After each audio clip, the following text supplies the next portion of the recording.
yung udto mga kaagri. So naata karon diri sa tong backyard farm kay naatay kwaon nga manok kay ihatod na pud nato sa Macdo Turil.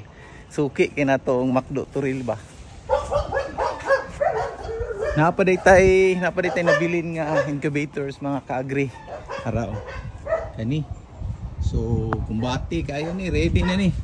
Kay ang isa ni nahalin na ang kanipod bag-o ni siya nato nga stocks mga kaagri. Ug salamat kayo sir sa nag-order nato 1,500 capacity nga setter ug taga Dipolog nga nag-order sa tuaw 440 capacity na setter ug incubator. Tara. So mo ni ato ang egg room diri. So na po nang ipapusa tapos naatay stocks diri. Pero hurot-hurot yun karon mga kaagri ba. Apsan yun ta sa ato ang stocks. Kani ato ihatod karon sa Davao. So grabe kabaga ato ang mga sagbot diri mga kaagri kay ngano man sigig ulan diri sa Davao del Sur. So kani ang ato ang area diri sa tong mga breeders. Good thing lang kay nakabutang taog net, makatabang-tabang jud karon sa kainit. Grabe kainit karon. Gabi grabing ulan, human karon grabe kainit. So dili lang day kana ang atong mabaligya na apoy mo hapit unya mga kaagri kani atong day old, natay day old diri oh. Ara oh. 165 ni kabuok atong day old chicks. Tapos hapitan niyo niya ni sir. Ana tanan yang hutdon og kuha ungendered, sagol na siya.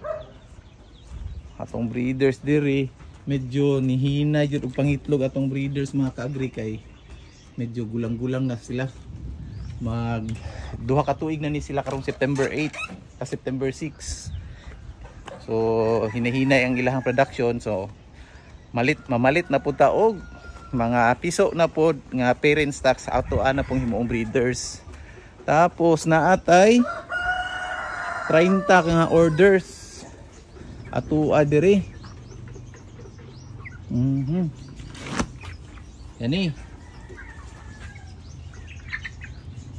O naapod ta dito. Giorderan ta niya. Naapod tay. Nag-order sa ato ang mga kaagri nga kaning RTL. So gipadako pa nato karon mao na ni sila. Medyo dako-dako na jud. 50 ni kabuok. Dugay na ni gibayaran ang katungaan ni ma'am. Taga Padada ra po Davao del Sur. So ipahatod ra po niya. So ang mahulog ani gamay na lang jud katong stock. So magpa-hatch pa ta human magpa-grow na pud ta. Mao jud ni siya ang kamatuoran mga kaagri, gamay na lang jud atong stocks. Kani pud naa diri nabilin. Kaning mga month old kapin nga abtik kayo.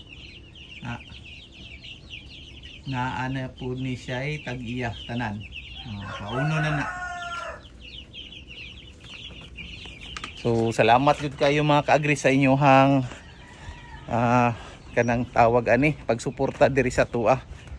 Kanang malipayon jud kaayo kung makaserbisyo sa inyo makahatag og mga maayong materialis nga manok. Nga salamat kaayo. Kay karon murag magpahulay mi mga hapit bulan pud mi magpahulay kay ipapusa pa namo ning naadire human ipag-grow pa namo. Absan jud mi actually na absan jud mi. Hurot-hurot jud among stocks karon. So dara. Kani. Atod nato. Tapos incubator. Naatay daghang stock ani incubator. Kung magpahimo mo hatagi mi og 10 days. 10 days pwede namo nga masuplayan. Depende maski pa og pila ka capacity nyong gusto ipahimo mga kaagri. PM lang mo sa atong page. So going ko Turil, Davao City, mag-meet up mini sir. Nahanap po ta karon diri sa Turil mga kaagri ug diri ta magkita dapit sa Macdo.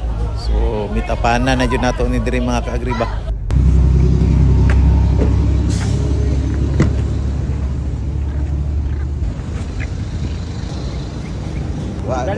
Panabo man ako yung dagwan banda. Okay na. Dagko na siya. Salamat kay sir. Happy farming.